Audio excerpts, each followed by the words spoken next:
வணக்க மக்களே, சற்று முன் வெளியான முக்கியமான அறிவிப்பு. யாரெல்லாம் வங்கியில் நகைக்கடன் வாங்கி இருக்கீங்களோ அவங்களுக்கு அதிர்ச்சி தரக்கூடிய வகையில் ஆர்பிஐ 2 அதிரடியான புது விதிகளை வெளியிட்டிருக்காங்க. இதனால் நம்மளை மாதிரி இருக்கக்கூடிய நடுத்தர மற்றும் ஏழை எளிய குடும்பங்கள் எல்லாமே பாதிக்கப்பட போகிறாங்க. அது எந்த மாதிரியான விதிகள் எப்போ இருந்து அமலுக்கு வரப்போகுது அப்படிங்கிற கூடுதல் விவரங்களை தெரிஞ்சுக்க இந்த வீடியோவை ஸ்கிப் பண்ணாமல் முழுசாக பாருங்கள். அப்போ தான் ஆர்பிஐயோட விதிகள் உங்களுக்கு தெளிவாக புரியும். இப்போ வாங்க வீடியோக்குள்ளே போயிடலாம். இதுக்கு முன்னாடி இந்த விதிகள் எப்படி இருந்துச்சு அப்படின்னு பார்த்தீங்கன்னா, தங்க நகையை அடகு வச்சதுக்கு அப்புறம் வருஷத்துக்கு ஒரு முறை வட்டி கட்டி அந்த நகையை திருப்பி வைப்போம்.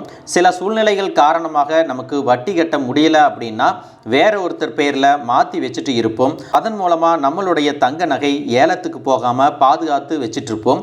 ஆனால் இப்போ வந்திருக்கக்கூடிய ஆர்பிஐயின் புது ரூல்ஸ் படி இனிமேல் தங்க நகை கடன் பேங்கில் வாங்கியிருக்கீங்க அப்படின்னா ஒரு வருஷம் முடிஞ்சதுக்கு அப்புறம் வட்டி கட்டுறதோடு மட்டுமல்லாமல் அசலையும் சேர்த்து கட்டணும் அப்படின்னு சொல்லியிருக்காங்க.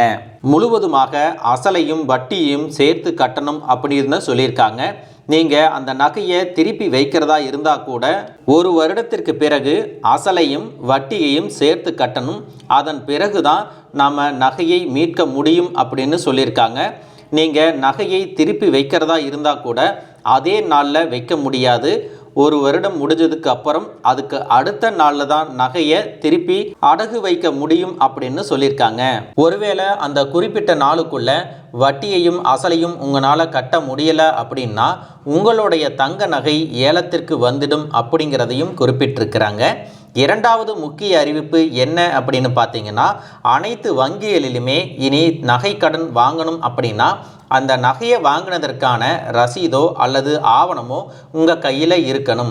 அப்படி இருந்தால் தான் உங்களுக்கு தங்க நகை கடன் கிடைக்கும் அப்படிங்கிற தகவலையும் சொல்லியிருக்காங்க.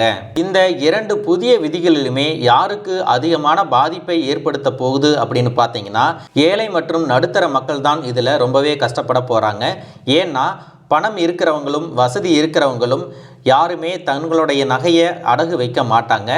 ஏழை மற்றும் நடுத்தர மக்கள் தான் எமர்ஜென்சிக்காக தன்னுடைய வீட்டில் இருக்கக்கூடிய நகையை கொண்டு வந்து அடகு வைப்பாங்க. கிட்ட பார்த்தீங்கன்னா தங்க நகை வாங்கினதுக்கான ரசீதோ ஆவணமோ எதையுமே சரியாக பராமரிச்சுட்டு வர மாட்டாங்க. அந்த மாதிரி ஆவணங்களையும் தொலைச்சிருப்பாங்க.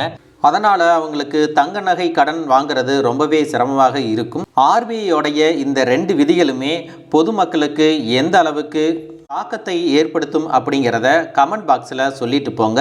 இந்த வீடியோ உங்களுக்கு ரொம்பவே பயனுள்ளதாக இருந்திருக்கும் அப்படின்னு நினைக்கிறேன். இது போன்ற அரசு தெரிவிக்கின்ற அனைத்து உண்மை அப்டேட்டுகளையும் தெரிஞ்சுக்க நம்ம சேனலை சப்ஸ்கிரைப் பண்ணுங்கள். வீடியோ பிடிச்சிருந்தா ஒரு லைக் பட்டனையும் தட்டி விட்டுருங்க. தேங்க்யூ ஃபார் வாட்சிங்.